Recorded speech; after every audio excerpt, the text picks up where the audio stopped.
आजच्या आपल्या या व्हिडिओमध्ये आपण जाणून घेणार आहोत ठरलं तर मग या मालिकेच्या पुढील काही येणाऱ्या भागांचे लेटेस्ट त्याचबरोबर इंटरेस्टिंग अपडेट। चला तर मग मित्रांनो, अजिबात वेळ वाया न घालवता सुरुवात करूया आपल्या आजच्या या व्हिडिओला। मित्रांनो, आजचा व्हिडिओ हा खूपच जास्त इंटरेस्टिंग असणार आहे, कारण थोडक्यात सांगायचं झालं तर आजच्या व्हिडिओमध्ये आपल्याला पाहायला मिळणार आहे अर्जुन, सायली आणि प्रिया ह्या तिघांचाही वाढदिवस। आता नेमकं कसा साजरा होणार या तिघांचा वाढदिवस आणि काय घडणार आजच्या दिवशी हे सगळं काही जाणून घेण्यासाठी आपला हा व्हिडिओ शेवटपर्यंत नक्की पहा। चला तर मग अजिबात वेळ वाया न घालवता सुरुवात करूया आपल्या आजच्या या व्हिडिओला। तर आता आपण इथे पाहतोय की अर्जुनचा, प्रियाचा आणि सायलीचा तिघांचाही वाढदिवस हा एकाच दिवशी आलेला आहे। आता अर्जुन आणि सायलीचा तर खरा वाढदिवस आहे, कारण तन्वीचा वाढदिवस आजच्या दिवशी असतो आणि अर्जुनचाही। पण आता जी प्रिया आहे ना, ती खोटं बोललेली असते, कारण प्रियाचा आज वाढदिवस वगैरे काहीच नसतो। तर आता काय घडतं इथे, प्रिया ही खोटं जरी बोललेली असली तरी घरात कोणाला माहीत नाही आहे की आज प्रियाचा वाढदिवस नाही आहे। तर आपण आता पाहतो की सायली ही आजच्याच दिवशी मधुभाऊंना सापडली होती घरी जाताना, म्हणूनच आजच मधुभाऊंनी तुझा वाढदिवस असं करून सायलीचा वाढदिवस मधुभाऊ आज करायचे असं सगळ्यांना वाटते। म्हणजे आज प्रियाचा आणि अर्जुनचा खरा वाढदिवस आहे आणि सायलीचा सुद्धा आजच्या दिवशी ते लोक सगळे वाढदिवस साजरा करतात असं आज त्यांना सगळ्यांना वाटते। तर आता आपण पाहतो की इथे अर्जुन आणि सायलीचा वाढदिवसाचं प्लॅनिंग घरामध्ये सुरू झालेलं असतं। घरातले सगळे म्हणत असतात की आज अर्जुनचा आणि सायलीचा वाढदिवस आहे, तर आपल्याला काहीतरी स्पेशल करावं लागेल। त्यावर लगेचच कल्पना म्हणत असते, अहो आज कुठे, रात्री 12 वाजता वाढदिवस सुरू होतो ना। त्याबरोबर रविराज, आता प्रताप म्हणायला लागतो की हो ग, मला तेच म्हणायचं होतं की आज म्हणजे रात्री त्यांचा वाढदिवस आहे ग। त्याबरोबर लगेचच कल्पना म्हणते, हो बरोबर, अहो पण आपण विसरतोय आज तन्वीचा सुद्धा वाढदिवस आहे। त्याबरोबर प्रताप म्हणत असतो, हे बघ, त्या मुलीशी आपल्याला काही घेणं देणंच नाही आहे, मग आपण तिचा विचार तरी का करायचा उगाचच्या उगाच।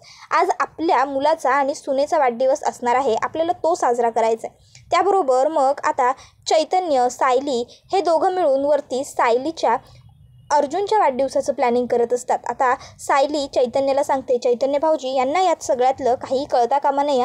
चैतन्य म्हणतो, वहिनी तुम्ही काही काळजी करूच नका, मी अर्जुनला या सगळ्यातलं काहीच कळूच देणार नाही। त्यावर सायली म्हणते, उत्तम, तुम्ही एक काम करा, सगळ्यात पहिले तर उद्या ज्या काही तुमच्या मीटिंग वगैरे असतील ना ते सगळं पोस्टपोन करा। त्यावर आता चैतन्य म्हणतो, वहिनी जर मी असं केलं ना तर अर्जुन रागवेल, त्याला वाढदिवसाच्या दिवशीसुद्धा काम करायचं नाही असं वाटत नाही, त्याला वाटतं की काम हे केलं पाहिजे।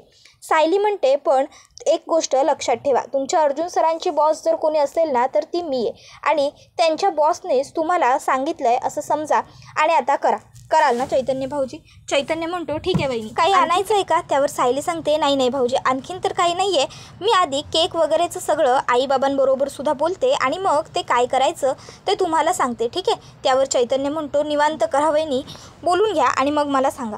मग सायली म्हणते, पण लक्षात ठेवा यातलं यांना काहीही कळता कामा नाही भाऊजी। चैतन्य म्हणतो, वहिनी नाही कळणार, डोंट वरी। आणि मग आता चैतन्य तिकडनं निघून गेलेला असतो। सायली आता आरशासमोर उभी राहून म्हणत असते की मी तुम्हाला खूप छान गिफ्ट देणार, बघाच तुम्ही। तर आता चैतन्याच्या लक्षात येतं की आजच्या दिवशी तर सायलीचा वाढदिवससुद्धा असतो। मग आता लगेचच तो खाली येतो आणि कल्पना आणि प्रतापला सांगतो की सायली वहिनी तर अर्जुनच्या वाढदिवसाचं अगदी सुपर प्लॅनिंग करतायत, पण अर्जुनच्या लक्षात कामाच्या गडबडीत सायली वहिनींचा वाढदिवस नसेल, मग आपण सायली वहिनींसाठी सुद्धा काहीतरी केलं पाहिजे। तर इथे आता सायली ही आरशात बघून म्हणत असते, अहो बघा, आता मी तुमच्यासाठी काय छान सरप्राईज प्लॅन केलं आहे, ते जेव्हा तुम्ही हे सगळं बघाल ना तेव्हा तुम्हाला सुद्धा खूप आनंद होईल, खूप म्हणजे खूप। मला तर असं झालं आहे, कधी एकदाची आज रात्र होती आहे, 12 वाजता आहेत आणि मी तुम्हाला तुमच्या वाढदिवसाच्या भरपूर शुभेच्छा देते। मला तुम्हाला आयुष्यात खूप मोठं झालेलं पाहायचं आहे अर्जुन सर, खूप। त्याबरोबर आता इथे सायली म्हणत असते, आणि मला माहिती आहे माझी इच्छा तुम्ही नक्की पूर्ण कराल, तुम्ही आयुष्यात असं काहीतरी कमवाल की ज्यामुळे मला खूप आनंद होईल। तर इथे आजच्या दिवशी प्रियाचा वाढदिवससुद्धा असतो, पण प्रियावरती मात्र कोणाचंही लक्ष नसतं। तर आता रात्रीचे 12 वाजलेले असतात लगेचच कल्पनावरती येते आणि अर्जुनला म्हणते, अर्जुन अरे बघ ना तुझ्या डॅडना काय होतंय. आता अर्जुनच्या लक्षात नसतं की आपला आज वाढदिवस आहे, त्यामुळे आता अर्जुनला कल्पनाचं बोलणं खरं वाटू लागतं. अर्जुन म्हणतो, मम्मा चल मी अश्विनला सुद्धा घेऊन येतो. त्यावरती म्हणते, अरे हो पण आधी तू तर चल, तू बघ तुला कळेल ना त्यांना काय होतंय. मग अर्जुन म्हणतो, हो चल चल. आणि मग आता अर्जुन हा कल्पनाबरोबर खाली येतो. त्याबरोबर आता लगेचच सगळेजण जोरात ओरडतात, हॅपी बर्थडे टू यू. त्याबरोबर अर्जुन एकाएकी खुश होऊन जातो. तर लगेच सगळेजण सायलीला सुद्धा म्हणतात, हॅपी बर्थडे टू यू. सायलीला तर आश्चर्य वाटतं की सगळ्यांच्या लक्षात आपला आज वाढदिवस आहे हे आहे. तर आता त्या ठिकाणी या आवाजाने अश्विन आणि प्रियासुद्धा आलेले असतात. आता अश्विनला अर्जुन आणि सायलीचा वाढदिवस मेन म्हणजे करतायत हे बघून खूपच जास्त राग आलेला असतो. अश्विन म्हणत असतो, वा वा मॉम अँड डॅड, वा काय करताय तुम्ही, कमालच आहात हो तुम्ही. नाही म्हणजे आजच्या दिवशी ही सायली त्या मधुभाऊंना सापडली म्हणून त्यांनी आजच्या दिवशी तुझा वाढदिवस असं तिला सांगून तिचा आज वाढदिवस साजरा करायला सुरुवात केली हे तुमच्या लक्षात आहे आणि म्हणून तुम्ही आज तिचा वाढदिवस साजरा करताय सुद्धा. पण आज माझी बायको तन्वी हिचा खरा वाढदिवस आहे ही गोष्ट मात्र तुमच्या लक्षात नाही आहे. नाही म्हणजे हे चुकीचं आहे असं तुम्हाला वाटत नाही का? नसेल वाटत तुम्हाला तर माझी काही हरकत नाही आहे. पण एका सुनेचं एवढं कौतुक आणि दुसऱ्या सुनेला साधं तिच्या खऱ्या वाढदिवसाला शुभेच्छासुद्धा देत नाही हे तुम्हाला जास्त चुकीचं आहे असं वाटत नाही का? जाऊ द्या, मला तर काही बोलायचं नाहीच आहे तुम्हाला, पण तुम्ही हे जे काही वागताय ना ते खरोखर खूप चुकीचं आहे. याचा अर्थ थोडक्यात तुम्ही आम्हाला तुमच्या कुटुंबातून डावलताय. तुम्ही प्रत्येक वेळी मला आणि तन्वीला सगळ्या गोष्टीतून बाजूला काढताय. तुम्हाला असं करताना काहीच वाटत नाही का? शेवटी मी सुद्धा तुमचाच मुलगा आहे. त्याबरोबर प्रिया म्हणते, जाऊ दे रे अश्विन, कशाला उगाच तू नाराज होतोयस, कशाला तू गोष्टी मनाला लावून घेतोस. तू मनाला लावून घेतोस ना म्हणून तुला जास्त त्रास होतो. चल आपण आपल्या खोलीत जाऊ. मग आता प्रिया ही लगेचच अश्विनला घेऊन खोलीत येते आणि मनात म्हणते, येस आता चांगला चान्स आहे या मूर्खाकडनं काहीतरी सोन्याचा काढून घेण्याचा. आणि मग ते आता म्हणत असते, अश्विन जाऊ दे ना, नको रे नाराज होऊ. त्याबरोबर अश्विन म्हणतो, अगं तन्वी असं कसं बोलतेस तू, नाराज नको हो. तू प्रत्येक वेळेस सगळ्यांचा चांगला विचार करतेस, सगळ्यांच्या चुका पोटात घालतेस ना म्हणून हे असं होतं. सगळेजण तुला विसरून जातात गं, तुझा कोणी साधा विचारही करत नाही. त्याबरोबर आता ती म्हणते, असू देत ना, तू आहेस ना माझ्याबरोबर. मग झालं. दुसऱ्या दिवशी आता अश्विन काय करतो, सकाळ सकाळ लवकर उठतो, आवरतो वगैरे आणि मार्केटमधून जाऊन केक घेऊन येतो. सगळेजण नाश्ता करण्यासाठी जमा झालेलेच असतात. सचिन अश्विनलासुद्धा नाश्ता करण्यासाठी बोलवतो. तर अश्विन म्हणतो, नाही नको, आज माझ्या बायकोचा वाढदिवस आहे ना, आम्हाला दोघांना केक कापायचा आहे. त्यावर सचिन म्हणतो, अरे असं का बोलतोयस, आपण सगळे मिळून कापूया ना केक. त्यावर अश्विन म्हणतो, नाही सगळ्यांना चालणार नाही ना. सचिन म्हणतो, का नाही चालणार, कमॉन सगळ्यांनी मिळून आपण केक कापायचं आहे. त्यावर अस्मिता म्हणते, सचिन तुला सगळं माहिती आहे ना. सचिन म्हणतो, हो पण चांगल्या प्रसंगी आपल्या कुटुंबाने आपल्यासोबत असावं असं सगळ्यांना वाटतं अस्मिता. तन्वी वहिनींना सुद्धा आज वाटत असणार, त्यामुळे आपण सगळ्यांनी केक कापायचा. सायली वहिनी तुम्हाला काय वाटतं? आता सचिन एवढ्या आपुलकीने बोलत असतो, त्यामुळे मग सायली म्हणते, ठीक आहे चालेल सचिन भाऊजी. तर आता इथे प्रिया आणि अश्विन केक कापण्यासाठी केक घेऊन येतात. आता तो केक बघून मैना म्हणायला लागते, बाबू एवढा मोठा केक होय.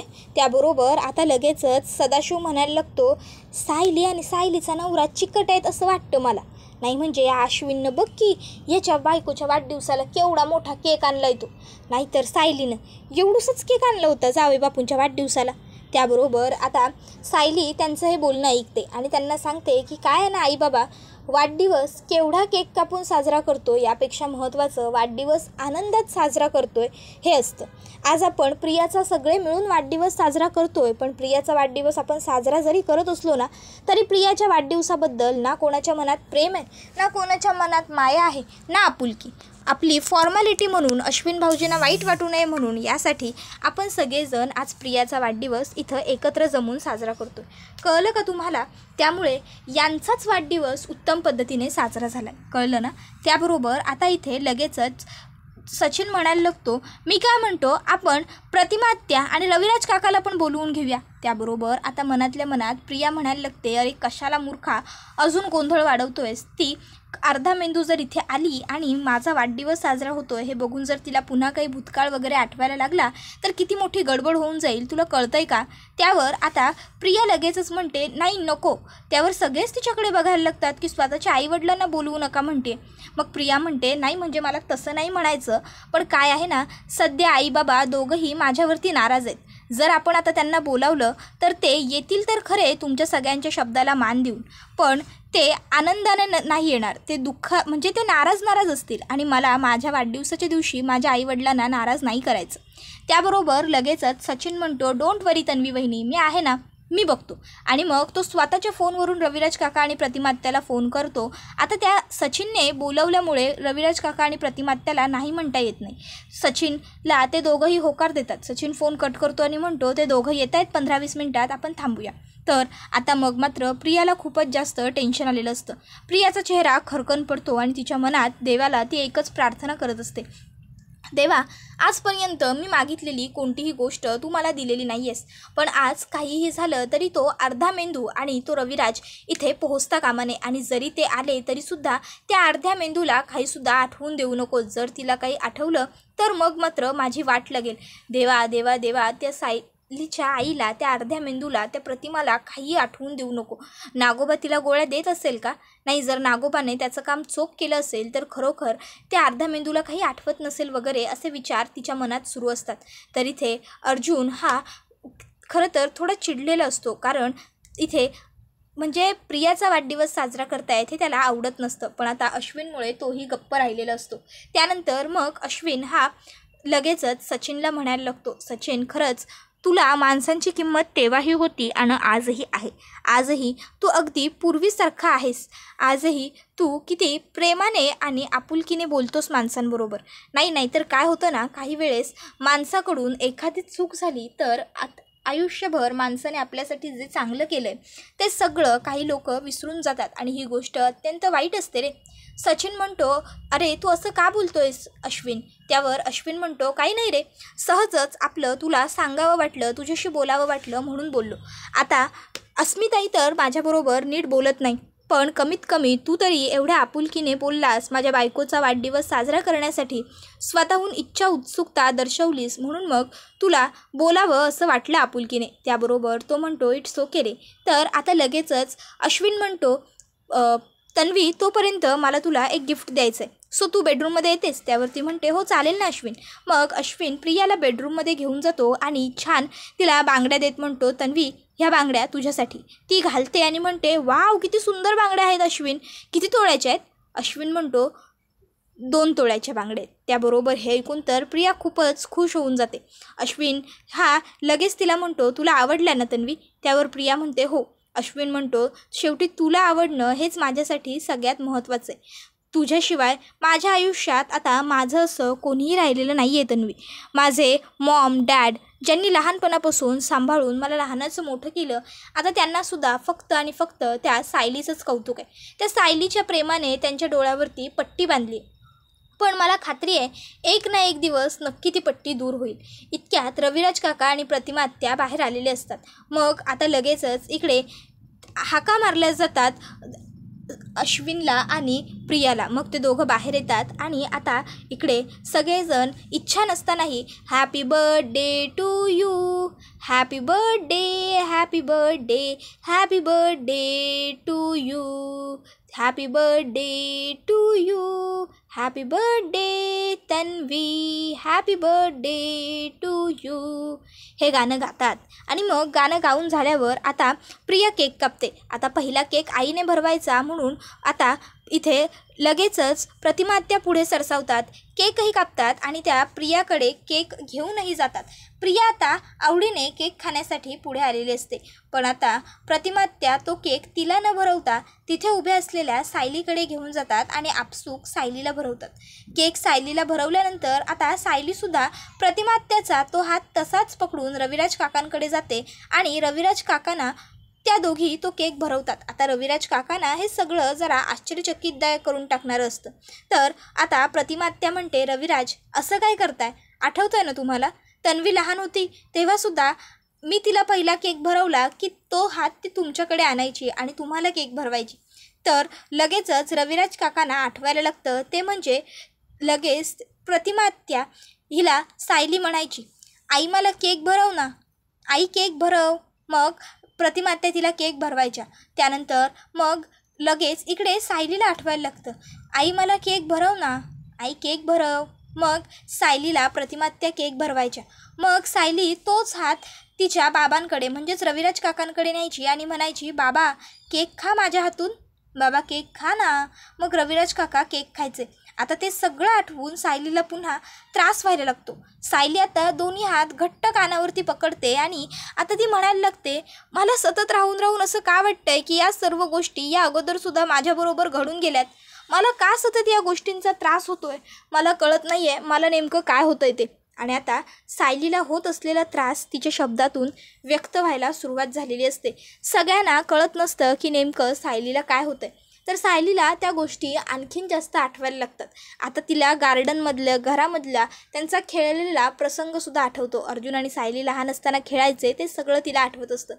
अर्जुन थांब ना, अरे नको, अगं पडशील, अरे थांब ना, अरे मला लागेल, अगं मला लागलं वगैरे सगळं. आणि आता ती जोरात ओरडते, थांबा, नको नको थांबा. त्याबरोबर इथे आता अर्जुन हे सगळं बघतो आणि अर्जुनला ना आता सगळं सस्पिशियस वाटलेलं असतं. त्याने आता विचार केलेला असतो की नाही नक्की या सगळ्यात काहीतरी गोडबंगाल आहे आणि आता याच्या मुळाशी मला गेलंच पाहिजे. प्रत्येक वेळी सायलीला हे असे भास कसे काय होऊ शकतात, प्रत्येक वेळी सायलीचा असा गोंधळ का होतो, प्रतिमा आत्या आणि रविराज काकाबरोबर जे घडलं आहे ते तिला स्वतःबरोबर घडल्यासारखं का वाटतं. प्रतिमा आत्या आणि रविराज काकाचा ॲक्सिडेंटसुद्धा गाडीनेच झाला होता आणि सायलीलासुद्धा गाडीची भीती का वाटते. आता अर्जुन या सगळ्या विचारांमध्ये हरवलेला असतो. तर आजच्या दिवशी अर्जुनचा वाढदिवस असल्यामुळे सायलीने सर्व मेन्यू हा अर्जुनच्या आवडीचा बनवलेला असतो. तिने छान अर्जुनला आवडते म्हणून लाल रंगाची साडीसुद्धा घातलेली असते. आता ती अर्जुनला सांगते, तुम्हाला आवडतं म्हणून आज मी सगळं लाल लाल केलं आहे. आज मी कलिंगडाचा रस बनवला आहे, नाश्त्याला जॅम आणि ब्रेड असणार आहे, त्याबरोबर मी आज दुपारी जेवणाला टोमॅटो राईस बनवणार आहे, संध्याकाळी बिठाचे परोठे बनवणार आहे, टमाट्याची चटणी बनवणार आहे, गाजराची कोशिंबीर बनवणार आहे. आता अर्जुन सायली त्याच्यासाठी हे सगळं करत असते तरी त्या सगळ्यामध्ये खुश आहे असं सायलीला तर दाखवत असतो. पण त्याच्या मनात असतं ते म्हणजे नक्की सायलीला प्रत्येक वेळेस प्रतिमा आत्या आणि रविराज काकाबरोबर झालेलं सगळं स्वतःबरोबर झालं आहे असं का वाटतं. नक्की काय गडबड आहे, नक्की सायलीच्या मनात काय सुरू आहे. सायली आणि प्रतिमा आत्या, रविराज काका ह्या तिघांमध्ये काय कनेक्शन आहे. मैनावती आणि प्रियाचं वागणं एवढं सेम कसं काय. मैना आणि प्रियामध्ये काही कनेक्शन असेल का, की सायली म्हणते तसंच असेल. खरोखर मैना आणि सदाशिव तिचे आईवडील नसतील. बाप रे. आता अगदी अर्जुनचं डोकं भांडावून सुटलेलं असतं. अर्जुनला खूप प्रश्न पडत असतात पण उत्तर मात्र एकाचंही कळत नसतं. सायली त्याच्याकडे येते आणि अहो कसला विचार करतायत, चला खाली, सगळे तुमची वाट बघतायत असं सांगते. त्याबरोबर अर्जुन सायलीला सांगतो, हो मी येतच होतो, तू पुढे हो ना, मी आलो. आणि मग सायली तिकडनं पुढे गेल्यावर अर्जुनही तिच्या मागोमाग जातो. तर आता जेवणाच्या टेबलावरती हे एवढे सगळे पदार्थ बघून आता हवरटासारखी खायला सुरुवात केलेली असते इकडे मैना आणि सदाशिवने. तर त्यांची ही खाण्याची पद्धत बघून सायलीला वाटतच नसतं की हे इतके असे आपले आईवडील असू शकतात. तर सायली प्रतिमा आत्या आणि रविराज काकांकडे बघते. ते दोघं अगदी शांत नम्र पद्धतीने खात असतात. तर हे दोघं मात्र कधीही न मिळाल्यासारखे खात असतात प्रियाचे आईवडील. सायली त्यांच्याकडे बघतच राहते आणि हा व्हिडिओ इथेच संपतो. व्हिडिओ आवडला असेल तर व्हिडिओला लाईक करा, चॅनलवर नवीन असाल तर चॅनलला सबस्क्राईब करा आणि बेल आयकॉन आठवणीने प्रेस करा, जेणेकरून तुम्हाला पुढच्या प्रत्येक व्हिडिओचं नोटिफिकेशन मिळत जाईल आणि सर्व व्हिडिओंचा आनंद हा अगदी उत्तम पद्धतीने घेता येईल. चला तर मग मित्रांनो, आजच्या पुरतं इथेच थांबूया. पुढचा व्हिडिओ येईपर्यंत या व्हिडिओचा छान पद्धतीने आनंद घेत राहा. टाटा, बाय बाय, धन्यवाद, take care all of you.